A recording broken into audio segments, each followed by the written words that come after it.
Hello, wonderful people. It has happened again. Finally, Chukwuokike has opened the nyash of the enemies of freedom, those who have decided that the Umuchukwu will not receive their freedom. Meanwhile, good morning, good afternoon, good evening, all of us of freedom all over the world. Welcome back to this wonderful channel where we bring you back-to-back update of the happenings where they happen for the all over Obodo. And if this is the first time you are joining us on this wonderful channel, please go ahead and subscribe to our channel. That's the only way you can say, wow, these guys are doing good work on this channel. Meanwhile, let's go into the business we carry us. Come here. Anambra State Commissioner for Homeland Security, Chikodere Anara, has denied an allegation against him by the indigenous people of Biafra that he was using state security operatives Anambra Vigilante Service to cause insecurity in the state. IPOB had, through a press statement signed by its spokesperson Emma Powerful, leveled numerous allegations against Anara. But the commissioner, in his reaction, which was made available to Daily Post and Oka, revealed that IPOB and Emma Powerful were on a blackmail mission after several attempts to extort money from him. The commissioner also named two of his kinsmen, name withheld, as those sponsoring Powerful against him after he wrote a petition against them over a murder charge, for which they were arrested and detained before they allegedly bribed their way out and fled the country. He said, in 2022, Emma Powerful called me and told me he had a story against me. He demanded that I pay him money to drop the publication. He later called again and told me the same story, which I ignored. He has been out to blackmail me and has been calling me since then. And I have told him expressly that I will never part with a kobo to him. Today, he has gotten his friends, two brothers who are involved in a murder case here in Isuaniocha, Okanot local government area, named withheld, and they are sponsoring him to write against me. I am not surprised against the write-up. The truth is that Emma Powerful, whosoever this is doing a paid job. I have severally invited him, if he is genuine, to come for a meeting if he thinks he can help solve the problem of insecurity we are facing in the state.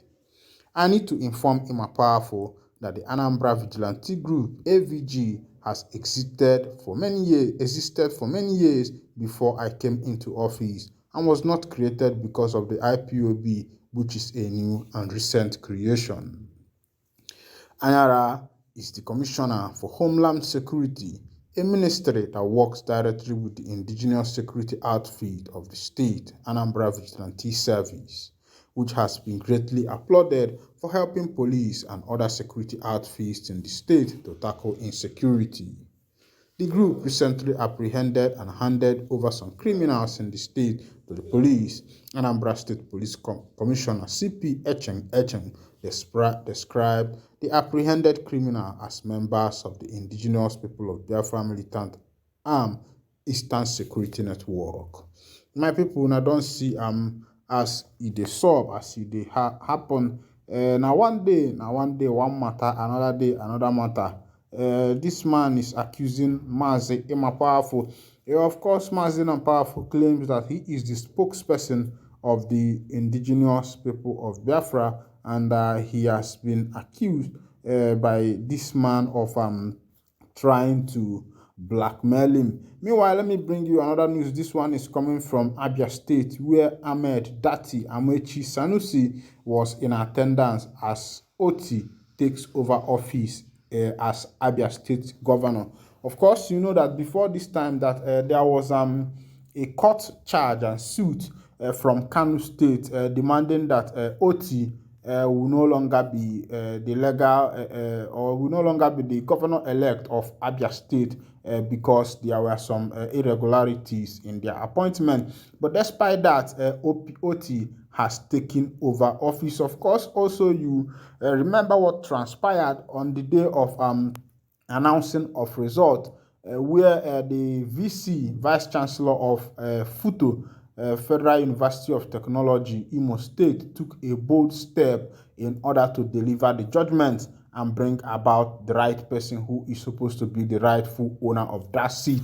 Meanwhile, everybody said kudos to that lady because she did what a man could not have done. Meanwhile, let's go down to that news. The new governor of Abia State, Alex Chioma Oti, and his deputy Ikechukwu Emetu of the Labour Party, LP, has been sworn in by the Chief Judge of Abia State, Justice Lillian Abai.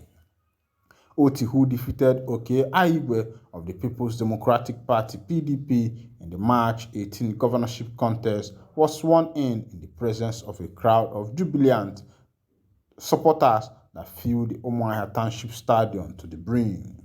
Oti took over as the governor under a tight security arrangement. In his first speech to Abians after collecting the mantle of leadership, the former chief executive officer of defunct Diamond Bank vowed to operate from his re-election campaign platform, which would in turn transform Abia State, even as he said that his term of appointee will be made up of men and women of integrity who are also dedicated to service. He commended the courage exhibited by INEC officials whom he said made the wills of the people prevail, and praised the presidential candidate of Labour Party, Mr. Peter Obi, and members of the Labour Party for their contributions to his victory. He lamented the poor condition of workers and pensioners in the state, occasioned by the non-payment of their salaries, pensions, and gratuities by the former administration in the state, but assured the workers that the new administration under his watch will systematically address their plight in due course.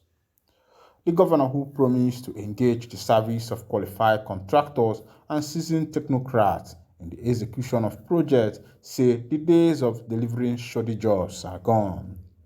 He emphasized that unlike in the past, the rich resources of Abia State will be used to transform the state and assure that no part of the state will be left in its development policies, even as education, agriculture, health, and security will receive good attention. He promised not to allow his personal life to affect his official duties, while also promising to be magnanimous to members of opposition parties, even as he solicits their support. Oti, who described the present state of Abia State to be in quagmire, blamed the situation on mismanagement of the state's resources and deep corruption. Oti promised to holistically tackle infrastructure challenges in Aba, noting that a major construction company will be awarded the contract for the reconstruction of roads in Aba and Umuahia, which had been in terrible conditions. Oti further warned that the days of stealing and diverting government funds into private pockets are over, as every month released for project will be utilized for the purpose it was mapped out for. The new governor informed corrupt persons who looted the state resources that his administration will come after them through legal means. Abians have been freed from their bondage, and today is the day of Abians have been waiting for. Let us not live under the illusion that the worst is over. We have only won a preliminary battle, but we are certainly going to our promised land because we have resolved that we will no longer serve Pharaoh, Oti said while lamenting. We have a treasure that has been ravaged. Oti promised to pay the May 2023 salaries of Abia State workers an entitlement while also abolishing the dichotomy between core and non-core civil servants, even as he announced that 5,000 new teachers would be recruited into the state school system. However, Oti said his administration will review the last appointment and recruitment made by the immediate past administration of Okezie Ikpeazu. Just like the day he was declared winner, Umuahia was agog with celebration as LP supporters, civil servants, traders, and transporters danced around the streets. The vice presidential candidate of the Labour Party, LP, Dati Ahmed, national chairman of Labour Party, Julius Abura, and the former Minister of Transportation, Chibuike Amaechi, former Governor of Abia State, Senator Theodore Orji, former Emir of Kano, Lamido Sanusi, and other dignitaries attended the swearing-in. Meanwhile, wonderful people, I will be winding down the curtain here, and if this is your first time of joining us on this wonderful channel, please go ahead and subscribe to our channel. That's the only way you can say, wow, these guys are doing a wonderful work on this channel. Subscribe, like, share, and also remember to on your notification button so that whenever our news drop, you'll be the first to collect it. Thank you for listening. God bless you.